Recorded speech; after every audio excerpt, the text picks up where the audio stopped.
untuk memulainya mungkin saya punya pertanyaan satu nih Ustadz. Sebelum teman-teman yang lain bertanya, yaitu di dalam KHI bab 3 pasal 185 ayat 1 yang berbunyi ahli waris yang meninggal lebih dahulu daripada si pewaris, maka kedudukannya dapat digantikan oleh anaknya, kecuali mereka yang tersebut di dalam pasal 173. Nah, pertanyaannya, apakah bisa cucu yang ditinggal wafat ayahnya atau ibunya menggantikan posisi hak warisnya? Iya, ini hostnya luar biasa juga ini. Wawasannya luar biasa tentang waris ini. Ya, di KHI bab 2 bab 3 pasal 185 ya. Betul. Tentang hak waris pengganti. Baik. Bismillahirrahmanirrahim. Assalamualaikum warahmatullahi wabarakatuh. Waalaikumsalam. Alhamdulillahirabbil alamin wassalatu wassalamu ala nabiyyina Muhammadin khatamil anbiya'i wal mursalin wa ala alihi wa sahbihi ajmain wa ba'du. Jamaah dirahmati Allah Subhanahu wa taala, para penghayal, karena tadi pengennya kita ngayal-ngayal ya, kadang ada setiap kita ini pengennya diberi tapi tak mau memberi gitu kan, karena kaitannya dengan waris ini, bukan sedekah lagi. Kalau kita memberi harta, artinya kita sebagai pewaris, dan pewaris itu adalah orang yang meninggal dunia ya, jadi pada nggak mau dia gitu kan, pengen jadi ahli waris aja lah gitu kan. Baik ya, terkait dengan masalah pembagian harta warisan. Sebagai pembuka ya, antum bisa lihat bagaimana Allah Subhanahu wa taala ya turunkan ayat di dalam Al-Qur'an surat An-Nisa ya, surat An-Nisa ayat 11 sampai dengan ayat 14. Yang saya mau kutip adalah di ayat 13 dan ayat 14-nya. Ya, supaya kita paham bahwa ini bagian daripada perintah Allah Subhanahu wa taala untuk membagikan harta warisan sesuai dengan syariatnya itu. Ya, saya share dulu ini.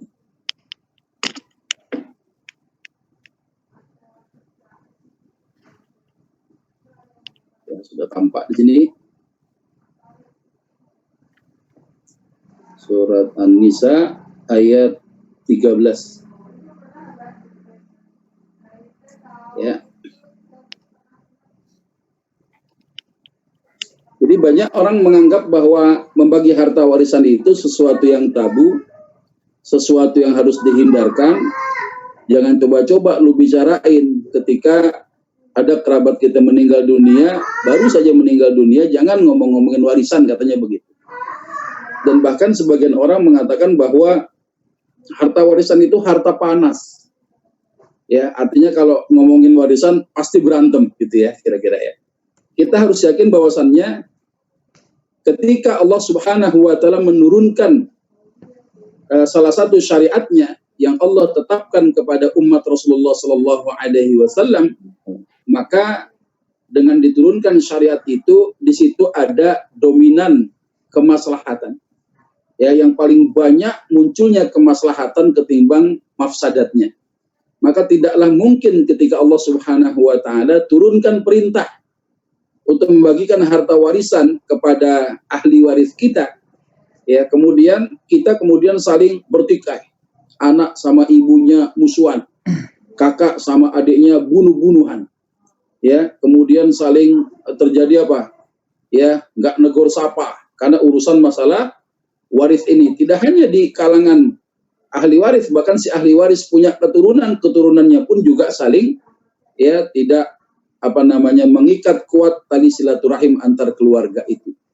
Padahal yang terjadi adalah kita harus yakin bahwa ketika Allah Subhanahu wa taala perintahkan membagikan harta warisan kepada ahli waris kita, maka di dalamnya terdapat mafsadat yang dominan. Apa pengertian? Maslahat yang dominan. Mafsadatnya hilang. Ya. Jadi kalau ada Allah Subhanahu wa taala melarang sesuatu, itu muncul mafsadat dominan. Tapi ketika Allah perintahkan sesuatu, yang muncul maslahat yang lebih dominan. Ya, jadi kemaslahatan ini, ya, yang dominan ini apa? Salah satu bentuk hikmahnya.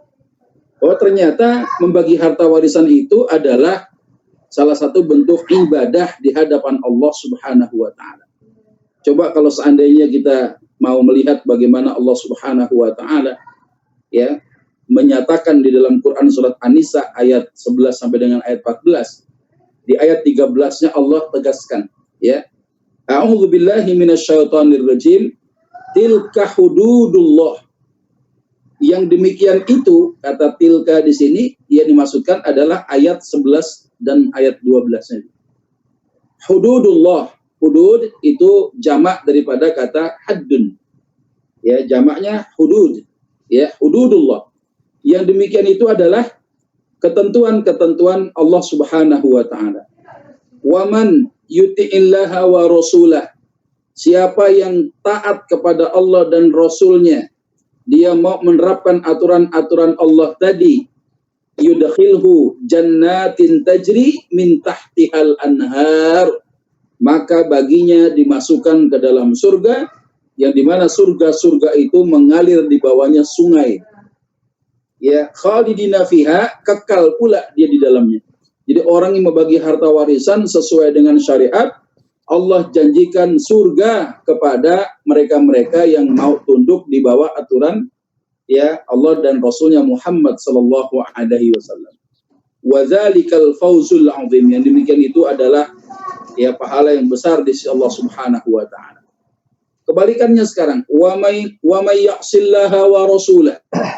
Ya siapa yang durhaka kepada Allah dan Rasulnya, wa yata'adda hududah, dia menentang aturan-aturan Allah tadi, dia nggak mau pakai hukum Allah, merasa bahwasannya Allah memperlakukan mereka tidak adil, maka yang dikedepankan hukum-hukum buatan manusia, yang dikedepankan rasa-rasa manusia, maka yang terjadi apa? Karena kedurhakannya itulah ya Allah tegaskan yudkhilhu naran khalidan fiha. Baginya akan dimasukkan, dijebloskan ke dalam neraka, dia kekal di dalamnya. Ini orang jangan nganggap remeh gitu kan. Ternyata dosa memakan harta warisan tidak sesuai dengan syariat, Allah ancamkan neraka, bahkan orang itu kekal di dalamnya. Walahu adzabum muhin, ditambah siksa yang menghinakan dia. Ya. Jadi ternyata membagi harta warisan itu tidak hanya berdasarkan kebaikan manusia semata-mata. Karena kadangkala ya baik menurut manusia belum tentu baik menurut Allah Subhanahu wa taala. Sesuatu yang dibenci oleh manusia bisa saja di sisi Allah itu sebuah kebaikan. Ya, di sisi Allah Subhanahu wa taala. Karenanya kita harus memahami betul bagaimana ya konsep-konsep maqasid ya. Maksud diturunkannya syariat itu untuk mengatur kita untuk apa? Ya, karena memang banyak hukum-hukum syariat yang tidak sesuai dengan rasa-rasa manusia. Ya, padahal si anak perempuan kan anaknya si ayah juga. Tapi kenapa si wanita ini dibedakan pembagian harta warisannya? Ya, contohnya itulah. Ada anak yang berbakti begitu luar biasa merawat ibunya. Tapi tatkala ibunya meninggal dunia, toh tidak berpengaruh apa-apa terhadap pembagian harta warisannya. Ya, nah ini kemudian orang tidak paham ya terkait dengan masalah ini gitu ya. Sementara orang yang membagi harta warisan sesuai dengan syariat mendapatkan surga dari Allah. Karenanya kita sebagai calon-calon ahli waris ketika menghadapi kerabat kita menjadi pewaris dia meninggal dunia, maka rasa sayang kita, bentuk kasih sayang kita kepada si mayit, maka segerakanlah pembagian harta warisannya. Ya, agar apa? Agar surga segera akan dihadapkan kepada dirinya. Jadi kan luar biasa tuh. Ya, tapi ketika ada keluarga, si ahli waris membagi harta warisan tidak sesuai dengan aturan-aturan syariat, dia menentang aturan Allah dan Rasulnya, nah ini dia diancam oleh Allah masuk neraka kekal di dalamnya. Jadi ternyata urusan masuk neraka kekal di dalamnya itu kan urusan untuk orang-orang kafir sebenarnya. Tapi ayat ini untuk kita, ya kaum muslimin, yang membagi harta warisan itu. Kenapa kok sampai kemudian urusan harta warisan itu ternyata efeknya luar biasa ketika kita bermaksiat menentang aturan-aturan Allah Subhanahu wa taala. Ya, kita khawatir. Pernah dulu Sayyidah Aisyah memergoki ya dua orang yang bersengketa masalah tanah. Ya, yang satu mengklaim ini mah tanah gua. Oh enggak, ini tanah engkong gua katanya. engkau dulu yang beli nih, ya. Kata yang satu, enggak, ini mah gua yang beli, gitu kan. Dua orang bersengketa masalah tanah, kemudian Sayyidah Aisyah yang mengancam dengan sabda Rasulullah, ya fa innan nabiyya sallallahu alaihi wasallam qala man zalama qida shibrin minal ard. Ya, karena sesungguhnya Nabi pernah bersabda, ya, barang siapa yang memakan atau mengambil, merampas ya tanah saudaranya secara zalim, yang diambil walaupun sejengkal saja, tawiqah min sab'i ardin, dikalungkan di lehernya 7 lapis bumi itu. Jadi hanya mengambil, ya, menyerobot tanah warisan, walaupun yang diserobot ini tanah dijual, yang diterima uangnya, maka bukan tidak mungkin nanti di padang mahsyar ada orang-orang yang tidak mampu menegakkan ya tulang-tulang belakangnya. Kenapa? Karena lehernya begitu berat dibanduli dengan 1 jengkal tanah senilai dengan 7 lapis bumi. Bagaimana kalau yang 100 meter kita ambil? Bagaimana yang 200 meter, 1 hektar, sekian hektar? Ya, tinggal kita kalikan 1 jengkalnya berapa jumlahnya, dikalikan dengan 7 lapis bumi itu. Karena kita khawatir, ya, bagi warisan harus sesuai dengan aturan syariat Allah Subhanahu wa Ta'ala. Nah, Mas Adi, ya, kita kembali kepada pertanyaan awal tadi, ya. Ketika di hukum positif disebutkan bahwasannya ada hak waris pengganti. Ketika ada tadi disebutkan bahwa kalau ada ahli waris yang meninggal dunia setelah warisnya, gitu ya. Coba disebutkan lagi. Ahli waris yang meninggal dunia lebih dulu dibanding daripada si pewaris. Ya, ini kan dari ungkapan itu saja cukup aneh, gitu kan. Bagaimana mungkin seorang ahli waris meninggal duluan sebelum pewarisnya? Karena yang namanya ahli waris itu adalah orang yang hidup. Ya, kemudian yang meninggal namanya pewaris. Ya, jadi bagaimana mungkin si ahli waris bisa meninggal duluan sebelum pewaris? Ini kan kata-kata yang cukup aneh, gitu ya. Kalau dalam Islam itu yang orang yang meninggal dunia tinggalkan harta, itu namanya pewaris, ya. Ketika ada kerabatnya yang masih hidup, namanya ahli waris. Jadi bagaimana mungkin ahli waris meninggal duluan ketimbang pewarisnya? Ini cukup dari sini saja sudah bisa kita kritisi, ya. Nah, jadi kalau kita melihat hari ini sekarang, ya, Mas Adi punya istri, ya kan? Dua-duanya, ya, istri ya antum sebagai suami, itu baru calon tuh. Calon pewaris, calon ahli waris. Kalau yang meninggal duluan Mas Adi, maka Mas Adi jadi Pewaris. pewaris. Ya, istri masih hidup jadi Ahli waris. ahli waris. Atau kita balik, istri masih hidup, namanya apa? Ahli waris. Ahli waris. Mas Adi meninggal dunia, namanya apa? Pewaris. Pewaris juga, jadi bukan terbalik-balik ini. Ya, pokoknya meninggal duluan namanya pewaris, yang hidup pada saat pewaris wafat itulah ahli waris. Ya, jadi cukup aneh juga ini redaksinya, ya. Jadi tidaklah mungkin si ahli waris ini meninggal duluan sebelum si pewaris. Ya, orang berasumsi begini, ya, namanya warisan berlaku ke bawah saja, anak sama orang tua atau orang tua ke anak. Ya, seakan-akan yang jadi ahli waris cuma anak doang. Padahal yang merupakan ahli waris kita, di samping daripada jalur pernikahan suami atau istri, ada yang namanya jalur farok dan jalur usul. Ya, jalur farok, ya, ini jalur ke bawah, anak, cucu, cicit, dan seterusnya. Jalur usul ini orang tua, ke atas.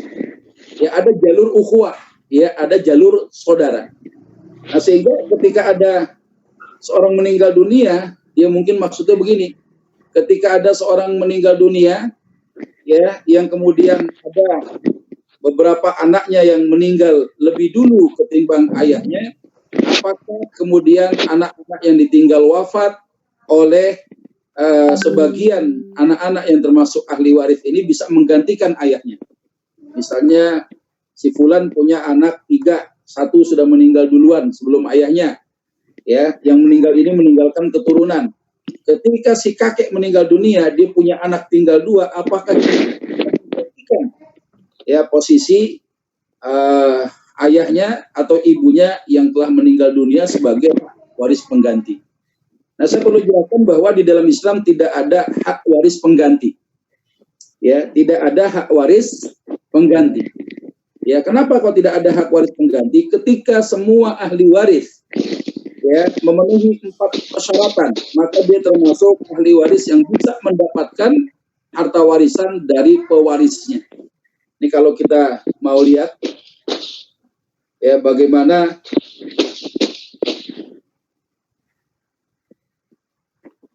mohon di mute dulu tuh. Mohon mikrofonnya di mute dulu, dimatikan dulu mohon. Kerja bakti rupanya. Mohon mikrofonnya dimatikan dulu semua. Terima kasih. Lanjut Ustaz. Baik, ini kalau kita coba lihat bagaimana syarat daripada ahli waris ya. Jadi ketika seorang mendapatkan bahwasannya ada kerabatnya meninggal dunia, tercatatlah dia sebagai kerabat. Ya. Nah, kerabat ini kalau dia mau dianggap sebagai kerabat yang ahli waris, yang pertama dia harus punya syarat apa? Syaratnya dia kudu terdaftar. Ya. Terdaftar dari sisi syariat. Terdaftar adalah merupakan apa? Ada sebab saling mewarisi. Apakah dia termasuk lewat jalur musyawarah atau disebut dengan pernikahan, ya, atau dia masuk kepada jalur nasabiah. Minimal 2 itulah yang kasuistik di negeri kita itu. Apakah dia terdaftar masih sebagai istrinya pada saat suaminya meninggal, atau terdaftar sebagai si suami pada saat istrinya meninggal, belum terjadi perceraian sehingga beliau meninggal dunia, maka yang hidup di antara pasangan suami istri ini adalah ahli waris. Kemudian dia terdaftar dari sisi nasabiah, baik termasuk jalur faro, jalur usul, jalur ukhuwah. Ya, ini terdaftar dia pertama itu. Yang kedua, ini terpenting, pada saat si pewaris wafat, si ahli waris hidup. Ya, makanya kan tadi bab 3 pasal 185 itu kan cukup aneh juga menggunakan redaksinya itu. Ya, kalau ada ahli waris yang meninggal duluan daripada pewarisnya, kan cukup aneh juga. Karena yang meninggal itu namanya pewaris, yang hidup namanya ahli waris. Ya, artinya apa? Yang sudah meninggal dunia terlebih dahulu, contoh misalnya anak sama orang tua, anaknya meninggal, orang tuanya itu ahli waris. Yang penting si anak yang wafat ini meninggalkan harta. Ya, maka orang tua jadi ahli waris. Nah, gantian, ketika salah satu orang tua meninggal dunia, anak yang meninggal duluan sebelum orang tuanya jangan lagi dianggap sebagai ahli warisnya. Kenapa? Karena dia tidak memenuhi syarat yang kedua. Dia tidak hidup saat pewaris wafat. Jelas sampai sini ya? Tadi ya? Baik. Kemudian yang berikutnya, dia tidak gugur haknya. Sedikit kemarin kita sudah sampaikan bahwa yang disebut dengan gugur hak warisnya ini, dia terhapus daripada orang-orang yang mendapatkan warisan. Dengan bagaimana dia tidak gugur haknya? Ketika pewarisnya wafat, dia ternyata masih muslim.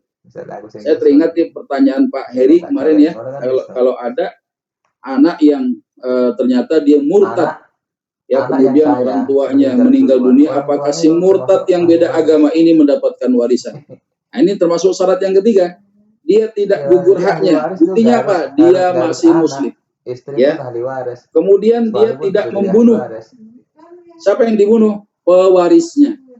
Kalau ada calon pewarisnya dibunuh, dia yang membunuh, bukan sebagai ahli waris lagi. Ya, makanya dibunuh itu yang namanya calon pewaris, ya bukan pewaris dia. Kenapa? Karena dia tidak akan mendapatkan harta warisan dari orang yang dibunuh tadi. Padahal awalnya punya sebab mewarisi. Suami istri, suami bunuh bininya, dicekek-cekek tuh bini. Karena mau nikah lagi, karena sudah 4 gitu ya. Pengen nikah yang kelima, nggak mau dicerain, dicekekin satu-satu. Na'udzubillah min dzalik. Ya, meninggal tuh salah satu istrinya gara-gara dibunuh oleh suaminya. Ya, karena alasan mau nikah lagi yang kelima. Ya, karena haram yang kelima dan seterusnya. Ya, nah ini kalau dia membunuh istrinya ternyata punya harta, maka si suami bukan lagi sebagai ahli waris. Ya, yang terakhir ini tidak kasuistik, ini termasuk dia bukan termasuk budak, bukan hamba sahaya. Nah, ini kita tidak bahas ya. Nah, ini dua ini, dia muslim, dia tidak membunuh. Yang terakhir, ketika tiga syarat ini terpenuhi, ini tidak kalah juga kuatnya syarat ini. Syaratnya apa? Dia tidak terhalang oleh ya kerabat yang secara garis kekerabatan itu lebih dekat dengan si mayit. Ya, jadi ini penting nih yang namanya hujub wa mahjub. Ya, di mana peristiwa hujub wa mahjub itu ya adalah peristiwa ketika ada ahli waris yang memangnya dia sebagai ahli waris daripada pewarisnya, ternyata kedudukannya terhalang. Dengan sebab apa? Keberadaan ahli waris yang lain yang secara garis kerabatan lebih dekat dengan si mayit. Ya, maka yang dekat tadi menghalangi yang jauh. Ya, maka ini syarat penting. Jadi kalau tadi disampaikan apakah boleh ketika ada salah satu anaknya meninggal dunia terlebih dahulu daripada ayahnya, yang si anak ini punya keturunan jadi cucu, apakah cucu bisa langsung menggantikan ya posisi anak perempuannya atau anak laki-lakinya yang meninggal dunia lebih dulu ketimbang ayahnya menjadi hak waris yang menggantikan posisinya itu. Nah, ini kita akan menemukan bahwa faktanya tidak semua cucu itu mendapatkan warisan. Ya, yang termasuk ahli waris itu siapa? Cucu laki-laki, ya, cucu perempuan dari keturunan anak laki-laki. Saya ulang lagi ya, cucu yang menjadi ahli waris kita adalah cucu laki-laki, cucu perempuan dari keturunan anak laki-laki kita.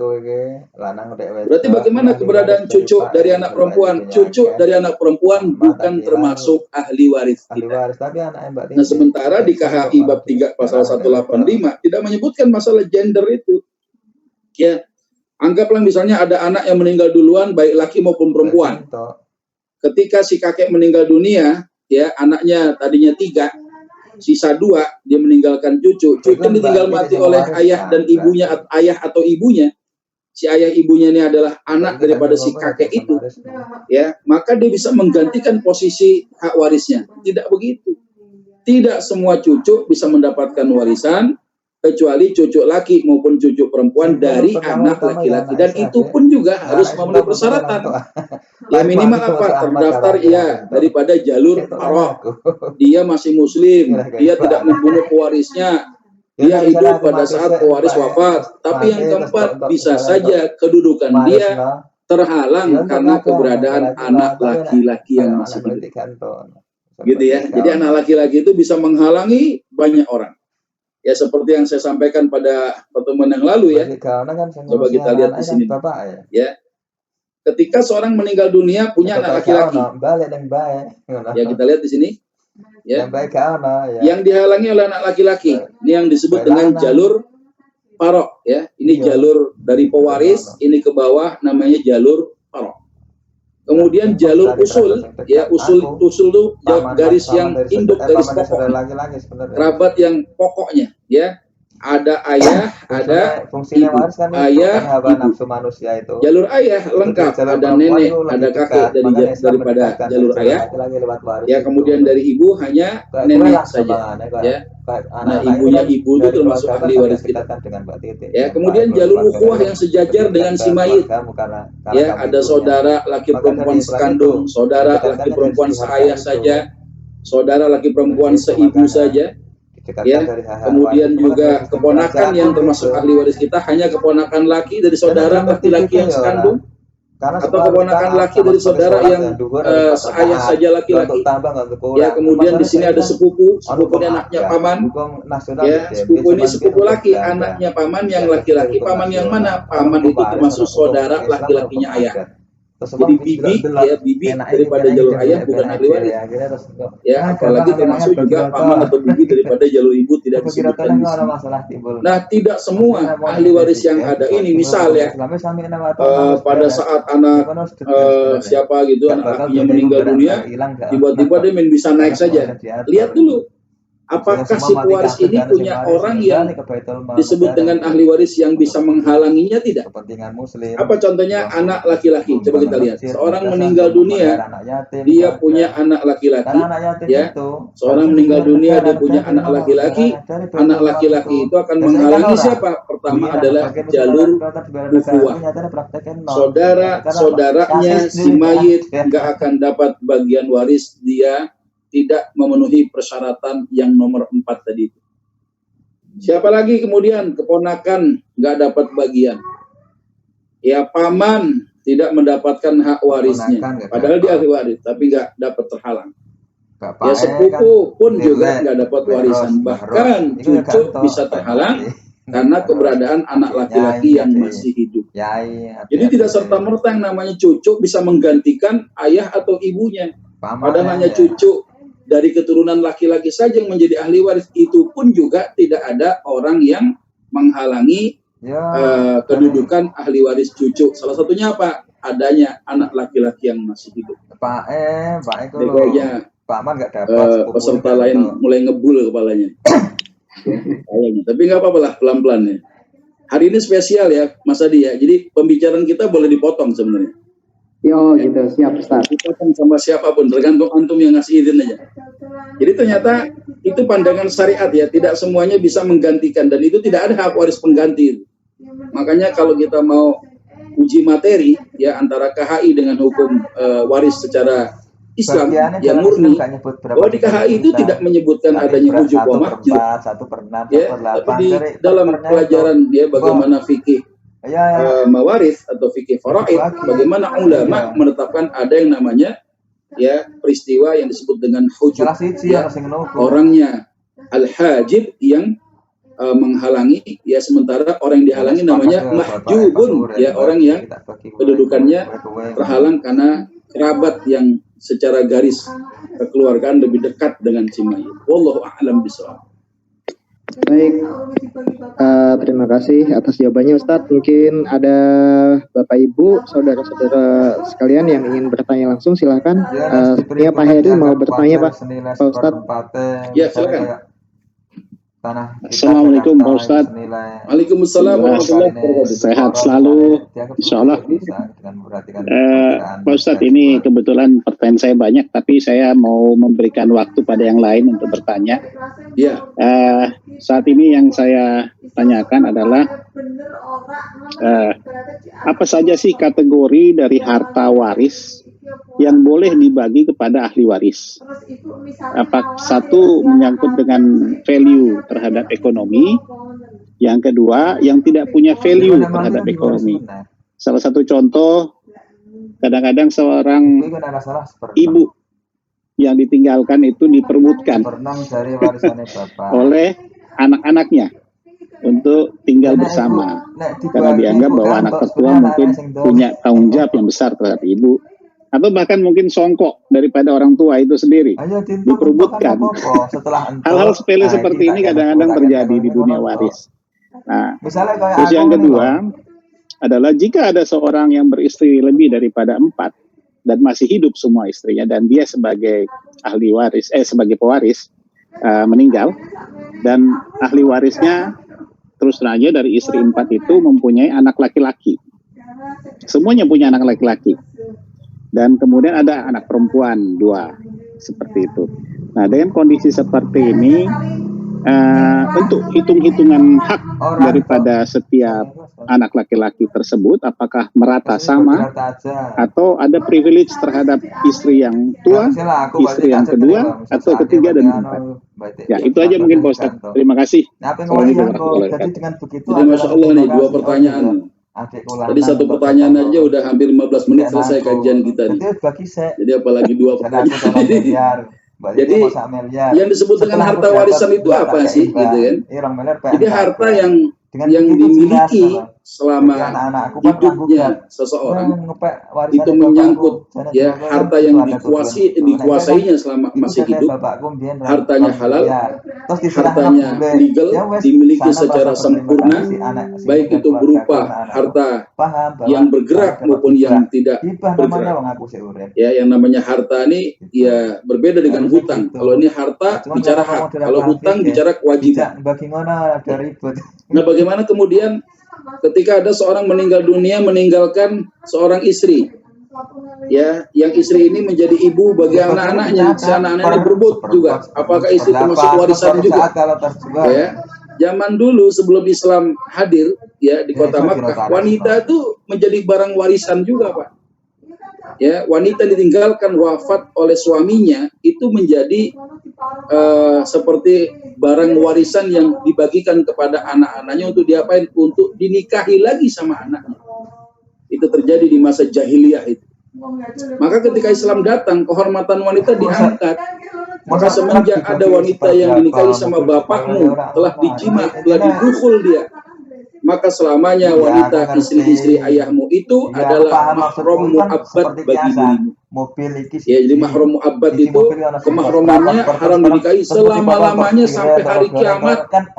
Walaupun kebetulan istri si ayah almarhum itu yang paling muda seumuran lagi sama anak laki-lakinya. Ini kan dilematis juga ini kan. Ya, si suami punya bini 4, bini yang muda seumuran sama anak yang paling tua di bini yang pertama. Ya, nah di masa lalu tuh wanita jadi barang warisan. Ketika Islam datang, ya dihapuskan tradisi orang-orang jahiliyah dengan diangkatnya kehormatan wanita.